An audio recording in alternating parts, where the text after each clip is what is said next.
तो चलिए बच्चों, आज के इस वीडियो में कंपाउंड इंटरेस्ट के एक और खास क्वेश्चन को हम करने वाले हैं। क्वेश्चन को पढ़ते हैं और देखते हैं इस क्वेश्चन में क्या कह रहे हैं आपको। क्वेश्चन में कहा गया है the cost of new washing machine is 22,000, it's value depreciated every year. If the depreciated value of the washing machine after 2 years is 14,080, find the rate of depreciation. आपको कहा गया कि एक नई वॉशिंग मशीन का जो रेट है वो कितना है, 22,000 रुपए है। 22,000 रुपए की एक नई वॉशिंग मशीन ले रखी है, उसकी कॉस्ट है। हर साल क्या होती है, इसकी वैल्यू वॉशिंग मशीन की कम होती है। ठीक है, 2 साल के बाद इसकी वैल्यू कम होते होते कितनी रह जाती है, 14,080 रुपीज रह जाती है। ठीक है, कॉस्ट क्या थी नई वॉशिंग मशीन की, 22,000। 2 साल में उसकी वैल्यू कम होके 14,080 रुपीज रह गई। इनिशियली कितनी थी, 22,000, मतलब ये आपका पी है। आपका टाइम दे रखा है 2 ईयर और आपका ए दे रखा है 14,080।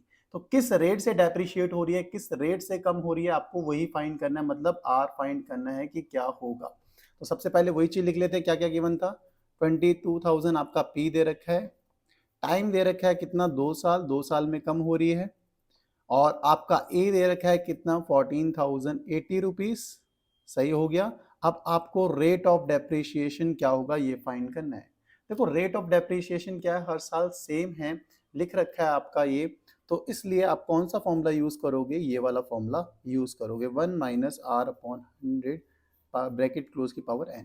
क्योंकि लिखा है ना, it's value depreciated every year. ठीक है, हर साल उसकी वैल्यू डेप्रिशिएट हो रही है। तो 2 साल के बाद उसकी वैल्यू किस रेट से डेप्रिशिएट होगी ये आपको बताना है। अगर रेट ऑफ डेप्रिशिएशन सेम हो तो इस फॉर्मूले का यूज करते हैं। ठीक है, यही फॉर्मूला हम यूज कर रहे हैं, वैल्यू प्लेस करते हैं।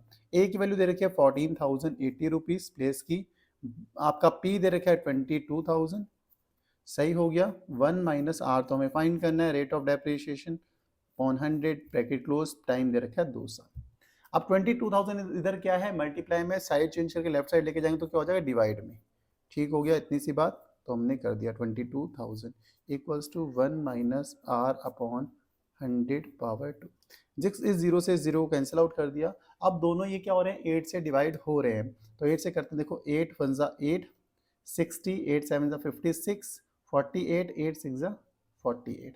नीचे कैंसिल करते हैं, देखो 8 × 2 = 16, 60, 8 × 7 = 56, 48, 5 = 40। ठीक है, यहाँ तक कर लिया। इसको लिख देते हैं 176/275 इक्वल्स टू 1 - R/100 ठीक हो गया।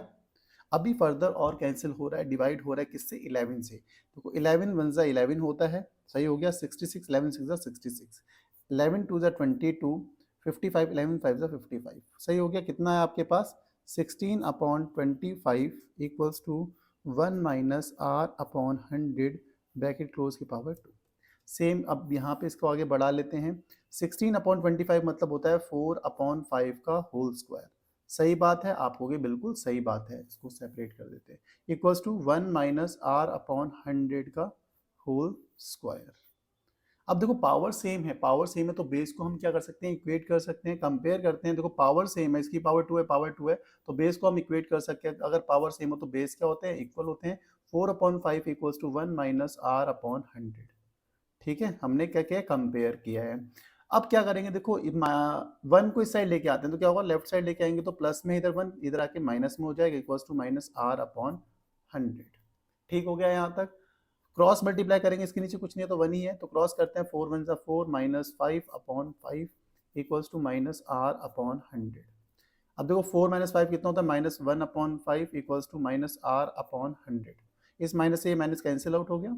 100 को इस साइड ले आते हैं तो क्या होगा, 100/5 इक्वल्स टू इधर डिवाइड में है तो इधर क्या होगा, लेफ्ट साइड 100 मल्टीप्लाई में, इससे कैंसिल करेंगे तो कितना आएगा, 20। इसका मतलब आपका रेट कितना आया, रेट आया आपके पास 20% पर एनम। सही बात होगी, यही हमें फाइंड करना था कि रेट ऑफ डेप्रिसिएशन क्या होगा, वो है आपका 20%। कितनी आसानी से हमने इस क्वेश्चन को किया, होप इतनी आसानी से आपको समझ में आया होगा। समझ में आया तो वीडियो को लाइक, चैनल को सब्सक्राइब करना, नहीं आया तो कमेंट सेक्शन में कमेंट करना, आया है तो फिर भी करना। मिलते हैं नेक्स्ट वीडियो में नेक्स्ट क्वेश्चन के साथ, तब तक के लिए bye bye, good night, take care.